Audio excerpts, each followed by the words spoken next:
தமிழகம் முழுவதும் பிரசித்தி பெற்ற கோவில்களில் கார்த்திகை தீபம் ஏற்றப்பட்டு வழிபாடு செய்யப்பட்டது.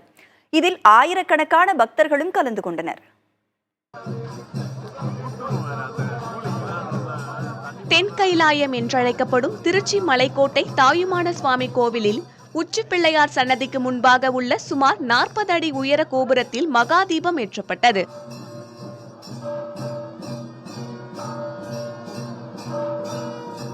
ஏராளமானோர் மலைக்கோட்டை உச்சிக்கு வந்து மகாதீப தரிசனம் செய்தனர்.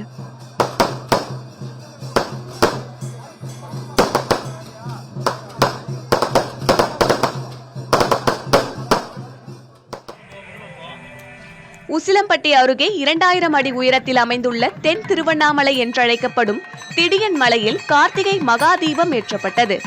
கோவிந்தா கோஷங்கள் முழங்க ஏராளமான பக்தர்கள் மலை ஏறி தீப தரிசனம் செய்தனர்.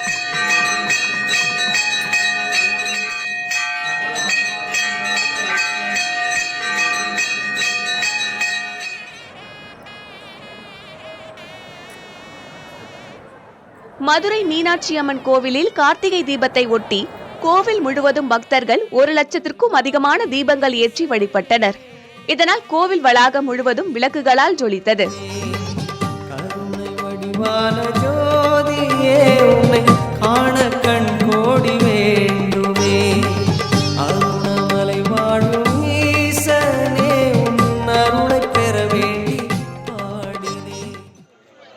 திருப்பரங்குன்றம் சுப்பிரமணிய சுவாமி கோவில் மலை மேல் பக்தர்களின் அரோகரா கோஷம் முழங்க மகாதீபம் ஏற்றப்பட்டது.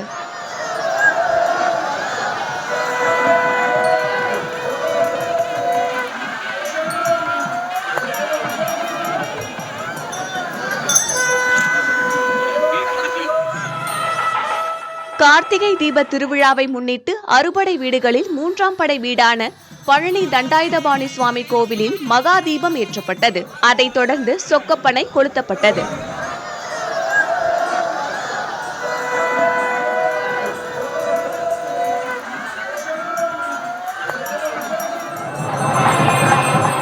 திருச்செந்தூர் சுப்பிரமணிய சுவாமி கோவிலில் கார்த்திகை தீப திருநாளை ஒட்டி 25 அடி உயர சொக்கப்பனை கொளுத்தப்பட்டது.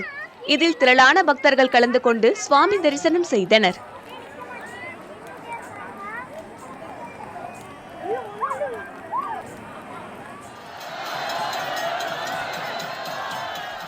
திருத்தணி முருகன் கோவிலில் ஏற்றப்பட்ட கார்த்திகை தீபத்தை பல்லாயிரக்கணக்கான பக்தர்கள் தரிசித்தனர்.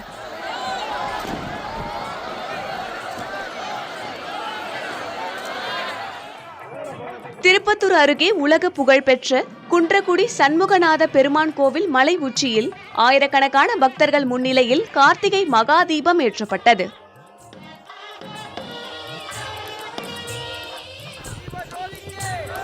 இதேபோல் பிரான்மலையில் 2500 அடி உச்சியில் உள்ள பாலமுருகன் சன்னதிக்கு அருகே உள்ள பாறையின் மேல் மகாதீபம் ஏற்றப்பட்டது.